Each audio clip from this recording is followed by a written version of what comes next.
So the next thing we want to do is start entering the field names for our table. There are a few guidelines that we need to keep in mind when creating fields within our table. Firstly, our field names can start with any letter at all. They do not have to begin with a Z or a Y like our table names themselves. The field names can have a maximum of 16 characters. Our tables must have at least one key field. This is used later on for searching and sorting of data, and they identify each record as being a unique record. You can assign an initial value to a field. Let's say in our example we had an employee class. Let's say the majority of our employees are going to be regular staff. So let's say we have an initial value of S for staff, but we do have some employees that are directors. Maybe they have a code of D. So we can say our initial value would always be an S, but allow the user to change the value to a D later on. Every field that we use in our table is made up of what we call a data element. And the data element defines specific attributes of each field. One word of warning here, data elements must adhere to the customer namespace again. So they must, for anything new that we create, begin with the letter Z or Y. So let's start off with entering our first field. And the field we're going to create is a very important field within an SAP system. It's the field that identifies the client that our records are associated with. So in the field name, enter client. And the data element, we will enter MANDT. Now the data element already exists in the system. And when I press enter after entering it, you can see the system automatically filled in the data type, the length, number of decimals, short text for the actual data element itself. Now very important, we need to ensure that the client field is made a key field within our table. The next field we're going to enter is going to be our own created field. And this is going to be employee. Again, we're going to make this field a key field. And we're going to use a brand new data element called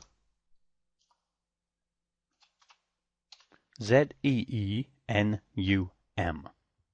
Once you have done this, click the Save button. I always like to save the table as we go along. Now the next thing is ZEENUM does not exist, so we have to create the data element. So even though its letters enter it here, if we try to activate the table or just check the table, we should see an error message, and we do. So basically, because we haven't got a data element called ZEENUM already existing in the system, it's telling us we cannot activate this table and use it within our system. So press F3 or the back button, and then we're going to use forward navigation to create the data element. Another way of doing it is to open up a brand new session, go to SE11 again, and start creating the individual objects this way. But we don't want to do that. We want to use forward navigation, and we do this just by double-clicking our brand new data element. So we get this window that appears called Create Data Elements, and it's telling us the element does not exist. Do we want to create it? Answer yes. Then we get taken to the Maintain Data Element window. Similar to the first screen that we saw when we created our table, the data element window is asking us for some short text. So let's enter in here employee data element. Now under the short text you can see 4 tabs, and the one that's highlighted says data type. We can see here the elementary data type called the domain needs to be defined for our data element. Now this is important. Domains must adhere to the customer namespace. And we are going to create a brand new domain using the same name that we use for the data element. Now don't get confused. This doesn't mean there's some sort of magical relationship between the names. There isn't. We're just using the same name because that's what I've decided. So enter ZEENUM, and once again we're going to use forward navigation to create the domain. So double click the entry. It's telling us our data element has changed and do we want to save it before creating our domain. Choose yes. We get the Create Object Directory entry window appearing again. And just as before, we want to save this development to the $temp development class. So you can either just click the Save button or just click the Local Object button. So now because we've used forward navigation, it's telling us that the new domain we are trying to create does not exist. Choose yes to create the domain. And once again, enter some short text that describes what the domain is going to be used for.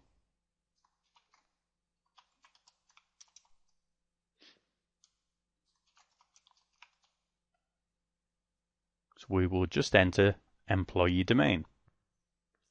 Under the short text, we can see 3 tabs, and the one that's highlighted says definitions.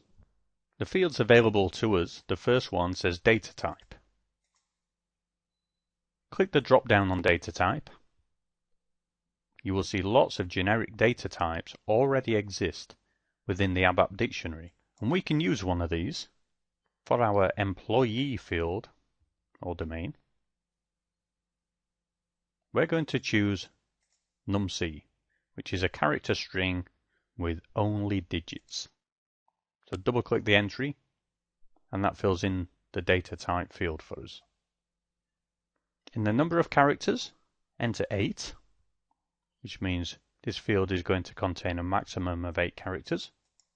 And we want zeros for decimals, which is the default anyway for a numC field. Select an output length of 8 and just hit the enter key. We can see here that where we have entered the numC, it has brought back the description of this field, which tells us it's a valid entry. And the next thing we want to do is just take a quick peek at the Value Range tab.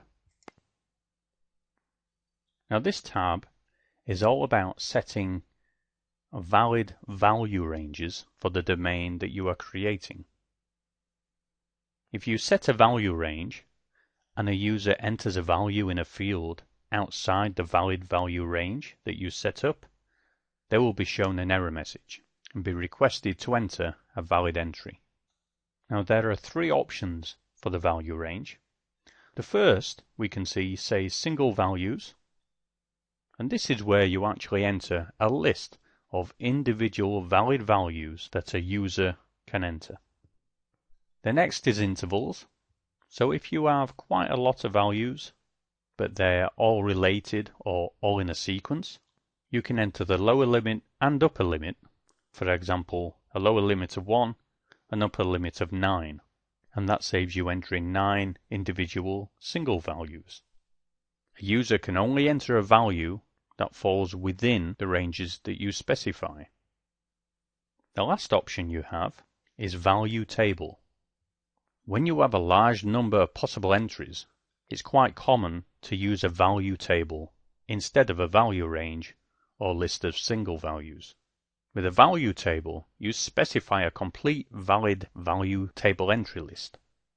But please note that if you use this option, you must also introduce foreign keys to your table to ensure the user's entries are tested against the values stored in the value table that you create. We don't need to enter any value ranges for this domain, so all we need to do is click the Save button. Once again, we are presented with the Object Directory Entry pop-up box, and we want to assign this object as a local object. So click the Local Object button. Now the next thing we want to do is activate this object. Even though we have saved it, it doesn't mean we can actively use it within our table yet. We need to set the object as active, which means our other data elements can actually use this domain going forward. So on the toolbar, you'll see a little matchstick icon. If you hover over, it says Activate. And you can also press the Ctrl and F3 key. Click the Activate button, and then you're presented with a pop-up box which lists 3 different objects that are currently inactive. You can, if you wish, try and activate all the objects together, but I strongly advise you do not do this. When you are working in a typical development environment, you have got a number of other people creating developments all the time, and it's quite often you will see their objects appearing in this list, or maybe you've got a number of development projects on the go for yourself, and you could see inactive objects that you've created yourself in other projects that you don't want to activate just yet. So for now, we only want to activate the domain. So our top entry, object type DOMA, we can see ZEENUM. It is highlighted at the moment, so all we need to do is click the green tick. The system goes away, checks all the entries we have made for the domain itself, and if everything is okay, it will then activate the object. And if you look at the status bar at the bottom of the screen, everything's okay, so we can now proceed on with creating our table. Now remember, we used forward navigation for generating our domain. So all we need to do is step back. So click the F3 key, and you are taken back to your data element maintenance screen. Now because we have created and activated our domain, we can now see the text for our domain has actually come through and been placed beside the ZEENUM entry that we entered before. And it has brought back the individual domain properties that we created. Now the next thing we need to do is define the field labels. So click on the Field Labels tab, and here we need to define the short, medium, long and heading field labels for our data element. Now a little shortcut here, we've already entered the short text, so if you highlight that and use your Ctrl+C key to copy the entry to the clipboard, then you can come down to each individual field label and just paste it in one at a time. Now we can see for the short field name, our employee data element does not fit into the field label, so then just go ahead and tailor it so it all makes sense. Now remember, the field labels that we enter here are going to appear as field labels on our table. So we don't actually want it to say data element. We just want it to say employee or employee number. So in this case, I'm going to choose employee N, employee number, and copy that to the remaining field labels. Now you'll see on the left hand side there's a length field which I have on purpose not filled in, because once you put the entries in the field label, then press the enter key, it will automatically calculate the length of the entries that you have typed in. Once this is complete, save the data element and then activate it. Again, we get a window showing the inactive objects. This time, we're only left with 2 objects. And remember, we only want to activate the object we are working on right now. So highlighted, we can see object type DTEL, which is the data element. So just click the tick button. And if everything works out okay, the status bar at the bottom of your screen will show objects activated. Now again, we used forward navigation from our table to create our domain. So all we need to do is press the F3 key or press the back button, and we step back to our table maintenance screen. And you can see right now the employee field that we were creating and the data element entry that we keyed in has got the appropriate data type, length, decimals, and short text brought back into our grid to indicate everything is working okay. Now we have just gone through the sequence of creating a data element and domain that we then use for our field. We are going to use the exact same practice for creating 4 additional fields.